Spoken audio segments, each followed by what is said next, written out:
천고마비가 무슨 뜻이죠? 예, 하늘은 높고 말은 살찐다. 아무쪼록 이 좋은 계절에 우리 영혼의 하늘이 높아지고 우리 심령에 하나님의 은혜의 살이 찌는 역사가 있기를 바랍니다. 아멘입니까? 예, 오늘의 설교는 컬럼을 읽음으로 오늘 본문의 설교를 시작하려고 합니다. 다 같이 주보 컬럼을 한번 봐주시기 바랍니다. 동굴 속 인생. 이스라엘 유다 광야의 한쪽에 엔게디 광야가 있다. 사해 서쪽편 기슭에 위치한 엔게디는 문자적으로 새끼 염소의 샘이라는 뜻을 갖고 있는데 이는 저지대에 위치한 오아시스에 기인한다고 보인다. 아가서 1장 14절에 따르면 그곳은 한때 포도원 지역이었다.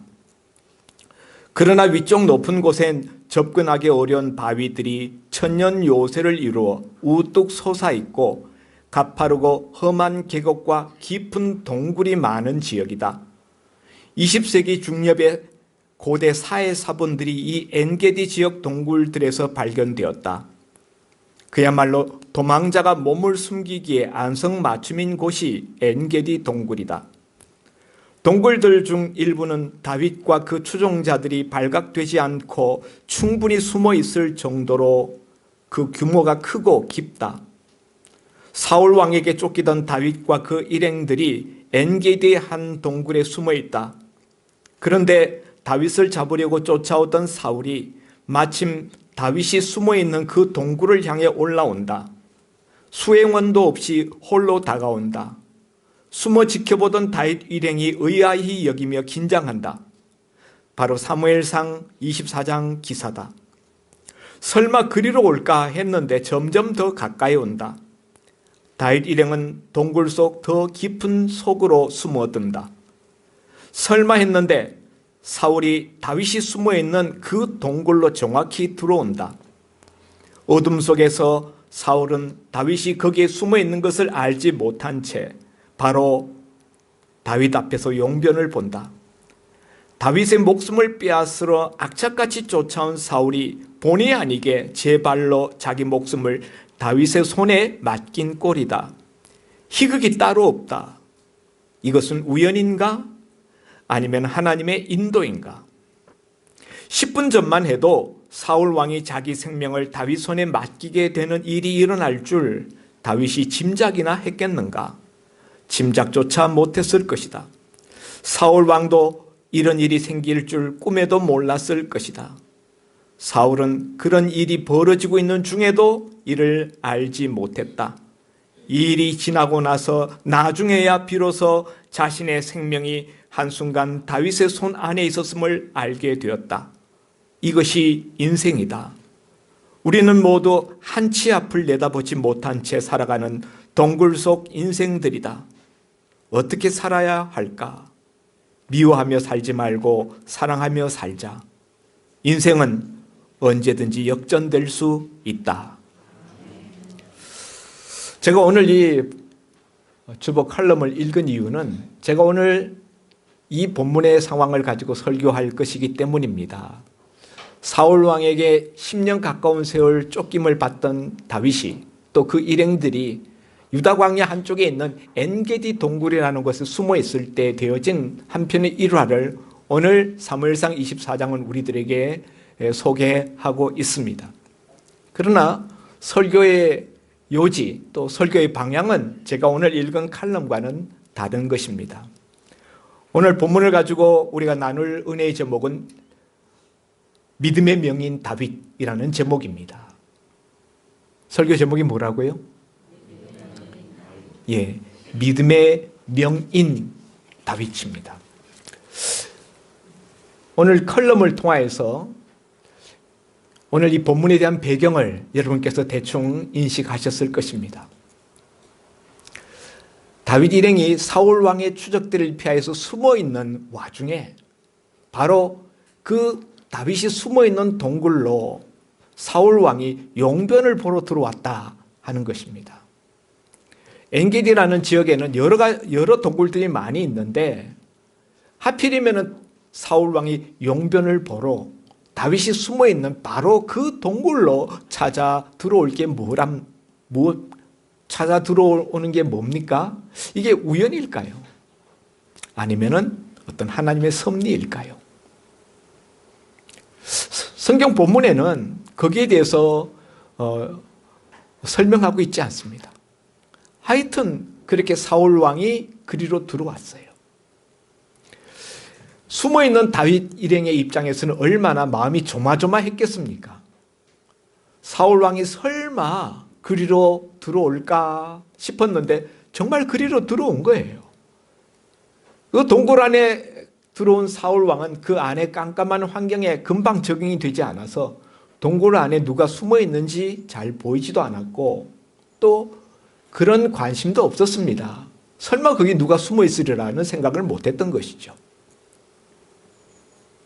그런데 안에 숨어 있었던 다윗과 그 일행들은 사울 왕이 밑에서부터 그 동굴로 올라오는 과정을 쭉 지켜보았고 마침내 그 동굴 안으로 들어오는 것까지 다 주목해서 보았기 때문에 여간 긴장하지 않았습니다. 그리고 바로 그들 앞에서 사울 왕이 옷을 벗어놓고 용변을 보기 시작했을 때 다윗의 측근들이 이야기를 합니다. 여호와께서 사울 왕을 다윗의 손에 붙이신다 하셨던 그 날이 바로 오늘입니다. 바로 지금입니다. 지금 치십시오. 이렇게 다윗의 측근들이 다윗에게 종용합니다. 그런데 그 말을 들은 다윗의 반응은 살짝 살며시 사울 왕에게 다가가서 사울 왕이 벗어놓은 그 옷자락을 한쪽을 잘라냅니다. 많은 성경학자들은 아마 이때 다윗이 사울의 옷자락 끝에 있는 옷줄을 잘랐을 것이다 라고 이야기합니다. 이스라엘 사람들은 저마다 옷자락 끝에 옷줄을 매달고 있어요. 제사장만 옷줄이 있는 것이 아니라 다 옷줄을 매달고 있는데 그 옷줄은 우리 한복을 입을 때 거기 매듭과 같은 매듭이 지어져 있고 각자 자기가 그 매듭을 자기 원하는 대로 매듭을 만들어서 달고 있습니다. 그런데 그 매듭의 문양이 사람마다 다 달라요. 마치 우리 지문이 사람마다 다 다른 것처럼 그래서 이스라엘 사람들에게 있어서 그 옷 끝에 매달려 있는 그 옷줄은 마치 오늘날의 인감도장과 같은 역할을 하는 것입니다. 옷자락을 잘랐을 때 옷 끝부분을 잘랐다고 봐지고 그러면서 옷자락 끝에 있는 옷줄이 같이 잘렸을 것이라고 보아지는데 이것은 무엇을 의미하는가 하면은 사울 왕의 왕권이 다윗에게로 넘어가는 것을 상징하는 암시하는 그런 사건인 것입니다. 그런데 여기서 우리가 한 가지 의문을 가지게 됩니다. 우리가 그 앞에 23장에서 보면은 다윗은 자기가 도망 다니는 와중에도 그일라 거민들이 블레셋 사람들에게 그 타작마당을 약탈당한다는 소식을 들었을 때 하나님 앞에 물어봅니다. 저 그일라 거민들이 저렇게 어려움을 겪고 있는데 내가 가서 그들을 도와주랍니까 말랍니까? 하나님 앞에 물어요. 그때 하나님께서 가서 도와주라. 그런데 그 다윗의 이야기를 들은 다윗의 신복들이 무슨 말씀을 하십니까? 우리 발등에 불이 떨어져 있는데 내 코가 석자인데 우리가 지금 도망 다니는 와중에 누구를 가서 도와준단 말입니까? 하면서 다윗의 제안에 대하여서 따르지 않습니다. 그러자 다윗이 다시 여호와 앞에 묻습니다. 여호와 하나님, 우리가 그일라 거민을 도와주랍니까? 말랍니까? 하나님이 다시 응답하시기를 가라.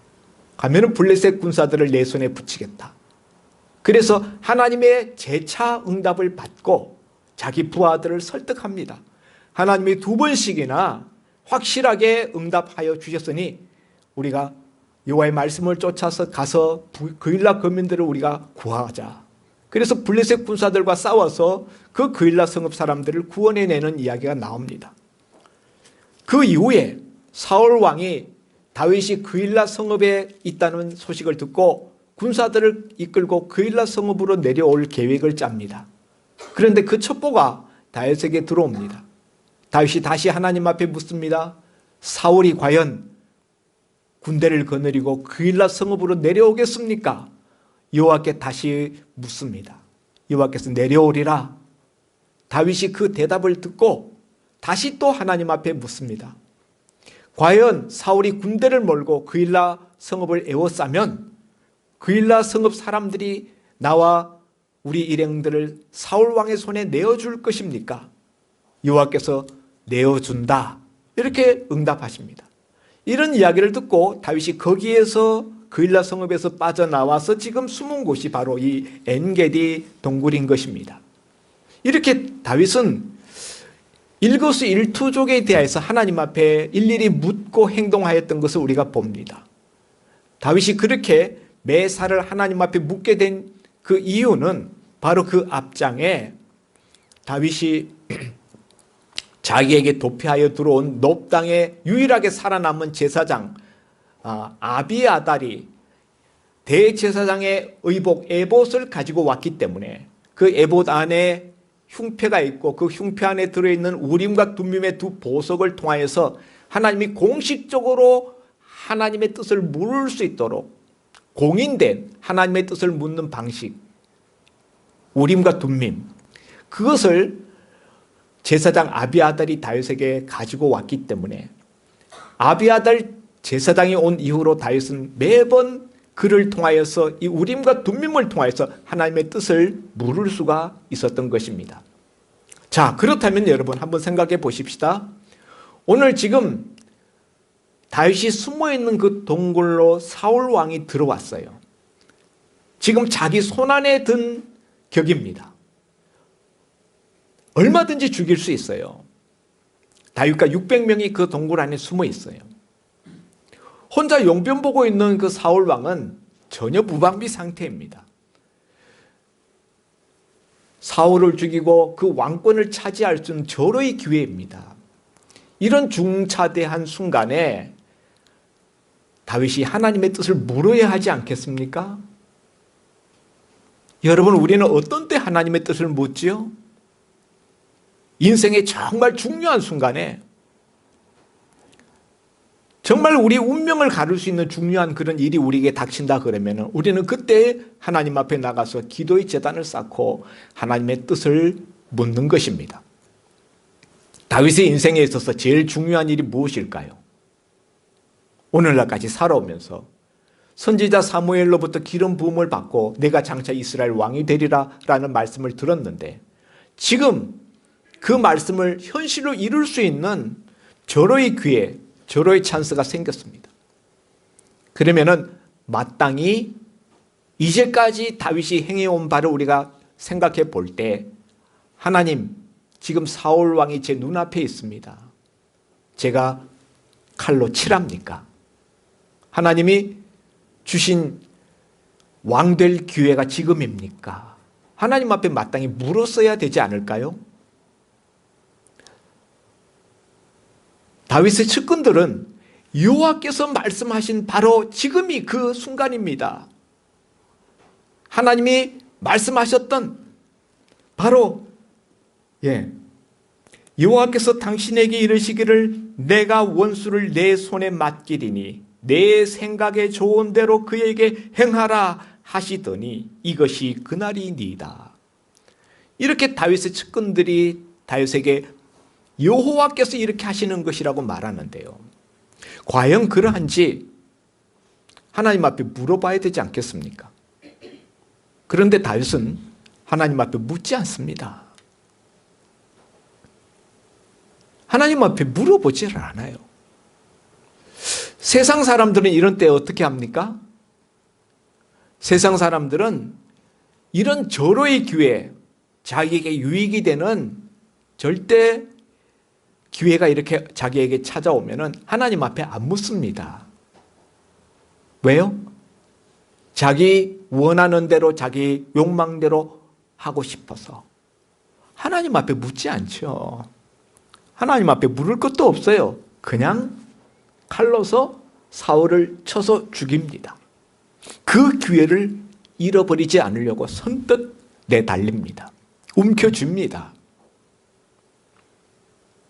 그런데 다윗은 하나님 앞에 묻지 않은 이유가 세상 사람들처럼 자기 욕심을 취하기 위해서가 아니라, 그러려면 사울 왕을 죽여야 되는데 사울 왕을 죽이지 않고 고스란히 살려서 돌려보내요. 옷자락만 살짝 베어가지고 돌려보냅니다. 왜 그럴까요? 오늘 이것이 우리가 관심을 가지고 이 본문에서 주목해야 될 부분입니다. 다윗이 왕 될 수 있는 절호의 기회를 자기 손에 쥐고 있으면서도 과연 이때 어떻게 행할 것인지를 하나님 앞에 묻지도 않고 그냥 옷자락만 잘라서 사울 왕을 그대로 동굴 밖으로 내보내어서 살려준 그 이유가 무엇인가? 그것은 하나님의 뜻이 사울을 쳐서 죽이는 것이 아니라는 분명한 확신을 가지고 있었기 때문입니다. 오늘 다윗이 말하는 거 보십시오. 6절에 자기 사람들에게 이르되 내가 손을 들어 여호와의 기름 부음을 받은 내 주를 치는 것은 여호와께서 금하시는 것이니 그는 여호와의 기름 부음을 받은 자가 됨이니라 하고 사울을 해하지 않고 그냥 돌려보냈다 하는 거죠. 그런데 여러분, 여호와의 기름 부음 받은 자를 치는 것은 여호와께서 금하신다라는 말씀이 어디에 있나요?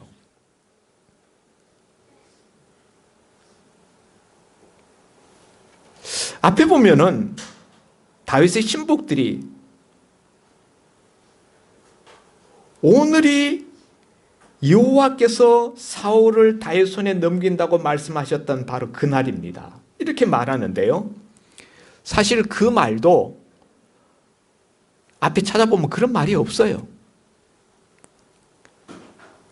다윗의 신복들이 이 지금 돌아가는 상황을 보고 자기들 앞에 이 우연과 같은, 그런데 정말 하나님의 손에 딱 맞춤으로 찍어서 던져주듯이 사울 왕을 자기들 손에 붙여준 이 상황을 보고 여호와께서 지금 이렇게 하는 것이다 라고 말할 뿐이지 사실 그렇게 말한 적은 없어요. 그런데 여기 지금 다윗이 여호와의 기름 부음 받은 내 주를 치는 것은 여호와께서 금하시는 것이다 라는 말씀도 제가 성경을 이렇게 쭉 찾아봤지만은 이 말씀과 똑같은 구절의 말씀은 성경에 나오지는 않아요. 그러면 다윗은 무엇에 근거해서 이런 이야기를 하는 걸까요? 레위기에도 민수기에도 신명기에도 출애굽기에도 이런 말씀은 나오지 않습니다. 이런 말씀은 있어요. 원수를 갚지 말라. 또 부모를 모욕하는 자는 돌로 쳐서 죽이라.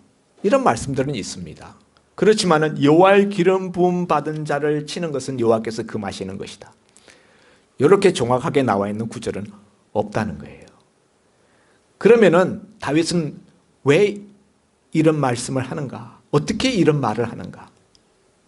이것은요, 사울 왕을 하나님께서 선지자 사무엘을 통해서 기름 부어서 왕을 세웠기 때문에 하나님이 세우신, 하나님이 하신 일이기 때문에 그 하나님이 하시는 일에 대해서 자신이 하나님의 주권을 침해할 수 없다는 뜻에서 이런 이야기를 하는 거예요.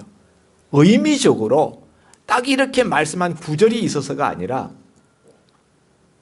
그 같은 행동이 결국 여호와의 기름 부음 받은 자의 인격을 조롱하는 행위로 또 하나님의 주권을 침해하는 일로 그렇게 생각했기 때문에 여호와께서 금하시는 것이라고 다윗이 판단했다는 거예요. 하나님이 하신 일, 하나님이 친히 세우셨으니 폐하는 것도 하나님이 하실 사항이다. 내가 그를 쳐서 폐하는 것이 아니다 라는 것이 다윗의 생각이었다는 거죠. 자, 그러면은 다윗의 신복들은, 다윗의 측근들은 왜 여호와께서 지금 당신 손에 맡긴 것입니다 라고 말합니까? 여호와께서 마치 음성으로 들려준 것처럼 다윗의 신복들은 말합니다. 그들이 이렇게 말했던 이유는요, 상황이 너무나 우연치고는 이런 우연이 없는 거예요. 너무나 완벽한, 하나님이 마치 사울을 찍어서 다윗의 손에다가 넘겨주는 것 같은 완벽한 상황이 되었기 때문이에요. 한마디로 이야기하면은 상황에 속은 거예요. 다윗의 측근들은 너무나 주어진 환경, 그들이 지금 만나고 있는 그 조건이 완벽하기 때문에, 다윗이 왕 위에 오를 수 있는 완벽한 기회가 주어졌기 때문에 이것은 하나님이 주신 것이다 라고 그들이 착각하고 오해했다는 것이죠. 이것이야말로 이 완벽한 환경이 주어졌다는 것은 사울을 지금 해하라고 하나님이 넘겨주신 기회라고 판단했던 것이죠. 반면에 다윗은 그게 아니에요. 잘 모르면 하나님 앞에 물어보기라도 해야 되는데, 기도라도 해서 하나님의 정확한 뜻을 알아봐야 할 텐데, 다윗은 기도조차도 하지 않습니다. 기도할 필요가 없다는 거예요. 왜냐하면 하나님의 뜻이 분명히 드러나 있기 때문에, 하나님의 뜻이 무엇인지 분명히 알 수 있는 상황이기 때문에 기도할 것도 없어. 그것이 다윗의 입장입니다. 다윗이 볼 때에는 상황적으로는 굉장히 하나님이 주신 것과 같은 흡사한 상황이지만은 내용적으로 들여다볼 때 여호와의 기름 부음을 받은 자를 자기가 자기 손으로 치는 것은 하나님께서 하신 일을 자기가 허무는 격이 되기 때문에 이것은 여호와께서 금하시는 것이다 라고 판단했다는 거죠. 그러니까 다윗은 환경과 조건을 가지고, 어떤 주어진 상황을 가지고 하나님의 뜻인가 아닌가를 판단하는 것이 아니라 하나님의 뜻을 중심에 두고, 하나님의 말씀을 중심에 두고 그것을 적용하여서 넓은 의미에서 과연 이것이 하나님이 원하시는 것인가 하는 것을 하나님의 마음을 살펴서 그가 판단했다는 것이죠. 이런 점이 다윗과 그의 측근 사람들의 차이인 것입니다. 사랑하는 성도 여러분, 오늘날 이 세상을 살아가는 우리들은 어떤 상황과 어떤 일이 주어지면은 그것을 선택하고 결정하는 행동 원리가 무엇입니까? 우리는 무엇에 따라서 행동하고 무엇에 따라서 선택하고 무엇에 따라서 결정합니까? 많은 경우에 우리는 이것이 과연 내게 이익이 되는가, 내게 유익한가 하는 것을 따라서 어떤 것을 선택하고 결정합니다. 이것이 세상 사람들의 살아가는 삶의 방식이에요. 만일 그런 방식으로 다윗이 처신을 했다면 당연히 이 절호의 기회를 놓치지 말고 사울을 그 자리에서 쓰러뜨려야 했습니다. 그러면은 다윗은 보다 일찍, 훨씬 하나님께서 계획하신 시점보다 앞당겨져서 이스라엘 왕위에 오를 수가 있었을 것입니다. 다윗을 왕 세우려는 하나님의 계획을 다윗이 앞당겨서 실현시킬 수 있었을 거예요. 그런데 다윗은 하나님께서 하시는 일을 하나님의 때에 맡기려는 마음으로 자기가 그것을 집행하지 않았다 하는 것이죠. 자기의 유익, 자기의 이익을 따라서 집행하지 않아요. 다윗과 그의 측근들의 차이는 상황과 조건에 따라서 하나님의 뜻 유무를 판단하는 이런 점에 있어서 측근들은 속았어요. 상황에 속고 조건에 속았습니다. 그러나 다윗은 속지 않습니다. 어떻게 속지 않을 수가 있었을까요? 영적 분별력 때문이에요. 영적인 분별력. 여러분, 우리는 요나서에 보면은 요나 선지자가 하나님께서 아시리아의 수도 니느웨에 가서 회개케 하는 복음을 증거하라 했는데 동쪽으로 가야 되는데 동쪽으로 가지 않고 서쪽으로 다시스, 스페인으로 가는 배를 타려고 요빠 항구로 내려갔습니다. 갔더니 마침 다시스로 가는 배가 출항하려고 기다리고 있어요. 조건적으로 상황적으로 보면 딱 들어맞아요. 요나가 얼큰이 하고 그 배에 올라탔는데 순풍에 돛단 듯이 배가 미끄러지듯 지중해를 가르고 나갑니다. 이야, 정말 하나님이 내 앞길을 인도하시나 보다 라고 생각했음직한 상황입니다. 그러나 사실은 하나님의 뜻을 완전히 등지고 거꾸로 가고 있었죠. 여러분, 거꾸로 가고 있는데도 불구하고 상황적으로 완벽히 하나님이 인도하시는 것 같은 상황을 만날 수 있다는 거죠. 그럴 때 우리는 속아요. 속지 않기 위해서는 영적 분별력이 있어야 되는데, 영적 분별력의 기준, 영적 분별력의 근거는 뭐냐? 그건 하나님의 말씀이에요. 하나님의 뜻이에요. 사랑하는 성도 여러분, 오늘 이 세상에는 참 명인들이 많습니다. 김치 명인도 있고요. 갖가지 명인들이 다 있어요. 그런데 여러분, 저는 오늘 다윗의 이런 모습을 보면서 다윗은 정말 믿음의 명인이다 라는 생각을 합니다. 여러분, 똥개하고 명견의 차이가 뭘까요? 잡견하고 명견의 훈련된 명견의 차이가 뭡니까? 잡견은요, 맛있는 고기를 던져주면은 그냥 덥석 입에 뭅니다. 그런데 훈련받은 명견은 아무리 맛있는 갈비를 던져줘도 주인이 먹으라고 예스 신호를 보내기 전에는 절대로 먹지 않는다는 거죠. 입에 침을 질질 흘리면서 먹고 싶어서 침이 줄줄줄줄 흐르는데도 불구하고 안 먹어요. 주인이 먹어라고 허락해 주기 전에는 안 먹습니다. 이것이 잡견과 명견의 차이인 것입니다. 다윗은 정말 절호의 기회에 왕이 될 수 있는 정말 호기를 만났지만은 이것이 하나님이 허락하시는 기회요, 하나님이 허락하시는 일이 아니라고 생각했기 때문에 인간적으로는 너무나 구미가 당기고 너무나 좋은 찬스이지만은 사울 왕을 자기 손으로 해하지 않았던 것입니다. 이런 점에서 다윗이야말로 정말 믿음의 명인이다 라고 생각되어집니다. 다윗은 기도로 살았던 사람입니다. 사소한 일도 일일이 하나님 앞에 물었던 사람입니다. 그렇지만은 그렇게 일일이 하나님 앞에 기도로 물었던 다윗이 정작 자기가 왕이 될 수 있는 이 중요한 순간 하나님 앞에 기도하여 묻지 않았다는 거예요.